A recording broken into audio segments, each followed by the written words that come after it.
All right, welcome everyone. We're Semblance of Sanity. I'm Caleb. I'm Jacob. And we're here for Demon Slayer, Season 1, Episode 25. Okay. All right, so we have our boys in rehabilitation training. Mm-hmm. Yep. Kanao is kind of overseeing that with a couple other Demon Slayers. Mm-hmm. We got Shinobu depth recently, We did indeed, and it was really good. Yeah, really good. Yeah, getting a little bit to know kind of why she's not only a Demon Slayer, but why she's focused on, in some ways, being friends with demons, even though she herself isn't fully in the kind of the flow of making that happen within her, her due. Right. There's lots of conflict there, and that makes the fact that she's actually trying to, or wants to become friends with demons, even if she doesn't necessarily always try, very important. Right. Yeah. So, y'all, without further ado, let's get into this. Alright everyone, now be sure to go check out the reaction portion of the video in the description below, and then come back here for the discussion.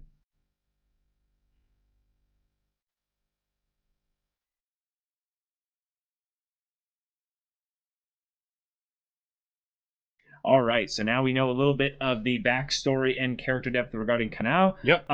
Okay, so there are a couple things in here that I think were rather kind of subtly hinted at. One is that she was let's go with the obvious stuff and then go to the subtle stuff. That's a good point. Backstory. So, backstory. That horrible was intense. Poverty. Yeah, and death and just being sold and everything. Yeah. And that part where it was like all of a sudden there was one day where I felt or heard a snap, and after that, I didn't feel any pain. Yeah, and there's so many ways you can take that. Is that it's literal, just simple physical pain. Like she can't feel that. Which I would say that's something that's probably just what it is.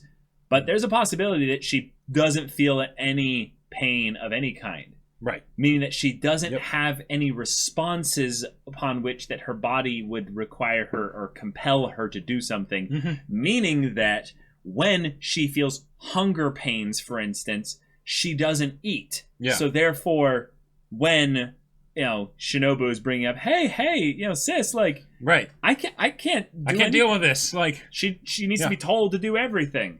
That's really freaky because I don't think she entirely got over that. Nope. However, Shinobu asked her, why don't you, join them because you're in the same class? Yes. Not telling her. Right. Then Kanao went over to the well, took the coin and flipped it. And I'll double check to make sure, but I'm pretty sure the coin had the same side on each of the so let's check this here. I think it had the same side on both sides of the coin. Yep, the same side. So in her backstory, when she gets given the coin by the older sister, which happens towards the end of this here, she's like, okay, when you're on your own, you can decide by flipping this coin. Now, what she's saying is saying, you can decide what you want to do. Right. This coin is just saying, you can choose whatever you want. The coin doesn't dictate anything because both sides are the same thing. Gotcha, okay. So she's saying, hey, take this coin, flip it, and then you can decide. But I love that she's saying, you don't let the coin decide. She's saying, you can decide by flipping this coin. Once you flip the coin, you've already made the decision yourself. One of the things that, when I wasn't sure if it was double-sided or not, I was thinking if it isn't double-sided, one of the things that I thought was really cool was that when she thought that she might be crushing on Tanjiro, she looks at the coin as if she's going to flip it of like, do I like Tanjiro kind of a thing, but she didn't, which is kind of a way of basically saying that she actively decided, she didn't leave it up to chance. If that, but if it's double-sided, then cool. Yeah. I didn't really get any vibes with that, but I can see what you'd be going with there because it also works in the other way where she just feels that way. Like you don't necessarily decide your feelings; they'll just kind of happen. Yep. So that's something that's pretty fascinating to have as kind of a quick way to efficiently give her this character. And I love how Shinobu was so serious and not airheaded. And even the different like sound of the voice. Yeah. So Shinobu really did put on the character of her sister. Uh-huh. And also, Kanao chose her name in some ways because of Shinobu's older sister, who's named Kane. Mm-hmm. So Kanao, Kane, it's basically the same there. She probably wanted to be the sister of Shinobu's older sister in that regard. So that's just really cool. And the whole thing where they were washing her off and like, you know, getting the lights out of her hair and everything. Yeah. And then the tears while she was being washed off. Like that's because there's something about human touch. Yes. Right? And that she had probably never been touched in any kind of caring way, right? It was all whenever she was touched, it was probably, you know, abuse, right? Yeah. So that was fantastic. Yeah. And things like that, I'm surprised that it was really well done because they were able to do that, not just because they did it, because that was fantastic, but because they were able to do that after such a small amount of time in the backstory. Right. Normally, I feel like for something like that, you need to build up to it a lot more in order for it to feel cathartic, but it worked. Yep. Total concentration breathing is a thing that Tanjiro has gotten the hang of. Yep. It took him a lot of time, and he was even trying to do it in his sleep. Now, that was great. What I like about the idea of putting it in his sleep, because I'm trying to, it's a fantasy universe, but I'm trying to bring it back to real life, is what if you never subconsciously breathed? Right. You had to consciously breathed every single second of every day. Could you do that, Jacob? Like, I mean, yeah, but I probably wouldn't be able to do much else, you know. Right. Like that would be physically exhausting, right? Especially after like 10 minutes of that. Like, and hence why the whole thing with them hitting him with the mattress beaters or the carpet beaters or whatever. Yeah. Like that makes a lot of sense because then it's something where it's a direct stimuli that will go into the subconscious where he will develop that. Nope, I don't stop doing this because when that happens, one, the shock of being woken up is pretty bad in and of itself, right? Like, this is random, but I never make a point of having my alarm clock be something that I actually like, because then I stop liking the thing because it's the negative association of I want to be asleep. Stop it, you know. That's smart, yeah. But so here with having them whack him with the stick things, right? You know, that's double reinforcement to always be doing the total concentration breathing. Yeah. And then we find out that Zenitsu and Inosuke have been watching, and they get pushed in order to go beyond where they're at in their kind of their self-loathing. And Shinobu meets them where they're at. Yeah, Shinobu very much encourages them in a way that mirrors in a lot of ways how her sister would encourage Kanao when she was there. So that was rather wholesome. Also, the hilarious skit of Inosuke gets his swords and it's so badass. And they're blue. It's awesome. Yeah. And I never made swords for a dual wielder, yeah. Right, and Tanjiro, like the guy's like, you broke my sword. Coming at him with a knife. Right, and that's kind of funny, But the really funny part is then Inosuke's like, these swords, yes. And goes outside, grabs a rock, and they're like, what is he doing? And then suddenly, gang, just keeps breaking them. And the faces of Tanjiro, but then everyone else who has the masks. Oh, yeah. Where they're just like, no! What I love about it is it was the level-headed guy who was like, yeah, he's, my buddy, yeah. He's really passionate. He's really passionate. Yes. Sorry about that. It's just how he is, right? And then Inosuke starts intentionally damaging the swords. Right. He's just, you bastard. That was great. That was so good. That was a really good escalation on a previously established joke and doing it in a new way. That was wonderful. So then Tanjiro ends up catching Kanao, has his physical. He's now good to go for training. We find out this is something that's rather interesting. Yeah. We find out that there is a difference, and it is very important of a difference between fire breathing and flame breathing. Yeah. Now, what do you think the difference is? Because I have Okay. So like what could it be? So there's flames. Let's assume one of them is actually the flames of fire. I would think that would actually be flame. Yes, and I that's agree. why Kyojuro has the fire or the flame hair. Yes. But when I think fire, that can also mean like the soul of a person, Sure. right? The inner fire, right? Right. You don't do inner flame as much as inner fire, right? Right. So maybe that's what it is. That was my guess, actually. That was literally my guess as well, was that it was going to be something along the lines of, okay, there's something that has the connotation to the actual... Well, let's actually think about it this way.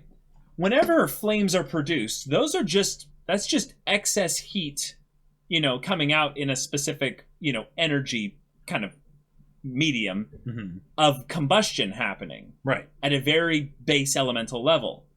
What if fire breathing is actually that combustion point there? Okay. That was in some ways what Nezuko's demon blood art was. Oh, the explosive blood. Yeah, okay.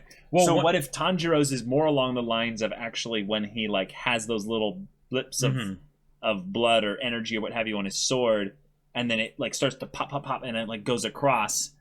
That's something that's more explosion versus versus the actual flame itself. Well, one of the things that I do want to check now that they've brought this up, since it's a distinction, yes, in a translation from another language, I kind of want to see what the original words are in Japanese for each example, right? Yeah, because flame and fire, okay, that's one distinction, but the distinction in Japanese might be a lot more exact, Sure. Right. I would think on some level there's a state. Like one might be a noun versus a verb kind of thing. Okay. Where it's like, one is the thing as it is. The other is it burning. Sure. Maybe. Yeah, I don't know. I feel like this is something where, well, one, it makes me really excited for Tanjiro to actually talk to Kyojuro, right? Yeah. And that was something that we kind of had before of like, oh yeah, maybe he can explain the whole thing. Right. But since, okay, he might not be able to teach him the technique of fire breathing, but he can tell him about maybe the difference between fire breathing and flame breathing, which should still be very helpful. Right, or he'll say that, well, flame breathing is this. What did you do? Was it something similar to this? Yeah. And he's going to be like, no, these two parts are different. He's like, yep, that's what I've heard. Because in some ways, he shouldn't know anything about fire breathing any more than Shinobu should know anything about fire breathing. Yeah, because if they're actually completely different things, then there should be no crossover. He didn't train in those fire breathing. He trained in flame breathing. The only reason why I would think he would know at least a little bit more than Shinobu is because of the idea of when she was saying, like, don't make the mistake of calling his flame breathing fire breathing. People don't like it. People don't like that. So I would think that he would at least be aware of what the distinction is. I don't think that's necessarily the case, though, oh, yeah? Because in some ways I would say people might confuse it. But it's the thing of where, no, fire breathing is something else entirely. Okay, what is it? I don't know. I just know that flame breathing is this. Fire breathing just does maybe these parts differently. What they're actually doing, like that might be it, is that it's something of where he knows these three parts are different. Like maybe there's crossover with like one part, but these three are something. Right. There's no crossover. And but what is the difference? Exactly. I don't know. It's just something else. Right. Because since he is not a fire breather, he wouldn't really be able to teach Tanjiro fire breathing. Yeah. But hopefully, you might help him understand what it is. Right. My thought is just that I think he'll be able to teach him what it isn't. Okay. And so by then, Tanjiro will then be on a quest to discover then, oh, okay, so since it's not these things, which may be one of those things, oh yeah, I would have assumed it was one of these things. It's not that. Okay, cool, that points me in it's like a thing of saying the direction is this way, like it is literally this way, versus I know it is not that direction. That entire back half, I know it is not that. Sure. I don't know. Yeah. But that brings up the question of... Will Kyojuro actually return from the mission that he's on? Because now the thing that they showed at the end, that could be the mission that Tanjiro's going to go on, right? Yeah, that could be it, because he is ready for actually fighting now. But if it is Kyojiro's mission, especially since it's the one episode, that was one of the things that I thought was really interesting here. Oh, okay. It doesn't necessarily have to be the one episode, but there's only one episode left in the season. So if they're showing a mission, how, like, the previous missions that they've done have always been, you know, like a couple episodes at least, right? Right. So how would they do that here? Like, is it going to be something where it ends on a cliffhanger, or is it going to be something where it's more to the point, or it just straight up goes horribly and fails, you know, and like Kyojuro dies or something like that, and that's what it ends on? Like, I don't know. Yeah, I would say, as of right now, I don't think it's necessarily a death flag. It's just kind of a thing of like, okay, well, we're going to find out, at the very least, what flame breathing looks like probably really soon then. Sure, yeah. Yeah, maybe if Tanjiro were to, like, see that in action, he might then get some insight into the distinction. Yeah. Yeah. Okay, so big kind of thing with regards to this episode in terms of the wholesome but kind of reestablishing of the goals and what's important here. You know, Tanjiro said, you know, I have to go and get the demon blood samples from higher and stronger level demons in order to save you, Nezuko, by getting those samples to Lady Tamayo. Cool. Right. We are reminded of all that. But what's cool here is him having these conversations that are one-sided, seemingly one-sided conversations with Nezuko. And he's kind of checking in and letting her know that he cares, and these are the things that are important. And this feels really unique to his character as something where it's like, oh, he's kind of lonely. Yeah. Like, yeah.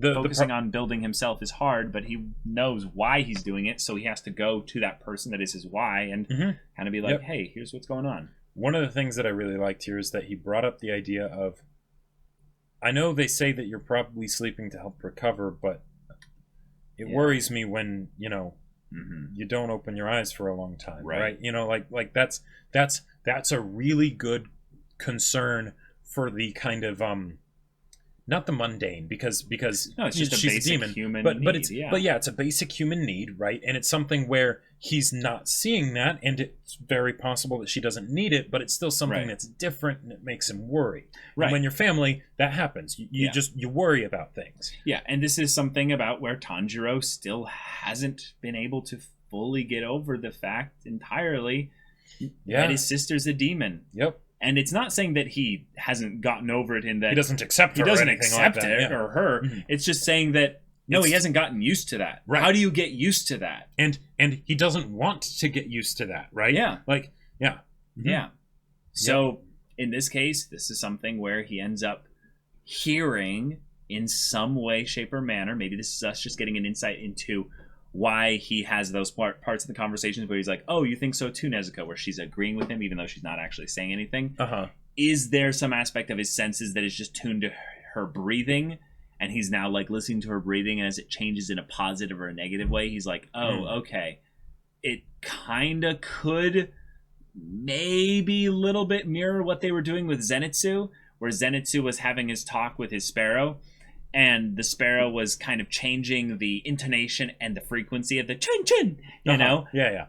And he was kind of maybe able to guess what the sparrow was saying, and the sparrow wasn't getting upset at his translations. Yeah. So maybe total concentration breathing has some aspects of being able to understand a person's soul or nature or even expressions just by listening to their breathing. Potentially. I mean, you know, what is it? 93% or 91% of everything is like nonverbal for communication. Yeah. There's a lot of nonverbal communication that we're not necessarily picking up on. Yeah. One of the other things that I really liked, and I kind of mentioned this in the reaction, is with Kanao crushing on Tanjiro. Yeah, it definitely seemed like that. Yeah. You're right. It didn't just seem like it was because of him helping Zenitsu and Inosuke, even though that like, because I liked the parallels of how they used her backstory with that of Tanjiro helping them out, you know? Right. Yes. But also, if you think about it, with Nezuko is someone that needs to be taken care of and saved, essentially, right? Now, different circumstances, but maybe in a similar way to how Kanao needed to be saved, right?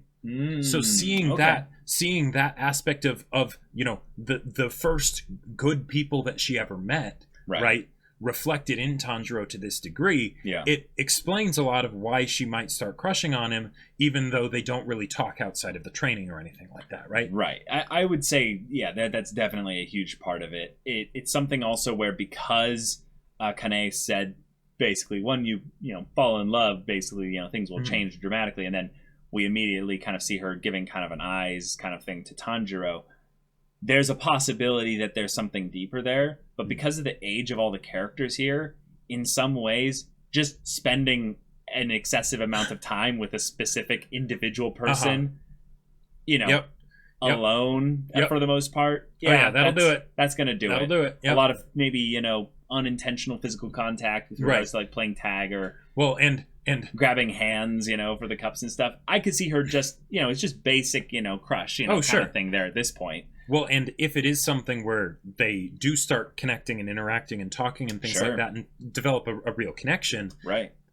Hopefully, well, since she already might be crushing on him a little bit, there will at least not be that issue of being close to the person for a long period of time, but because you're young and don't know much about love, you don't realize that, there's potential there. Sure.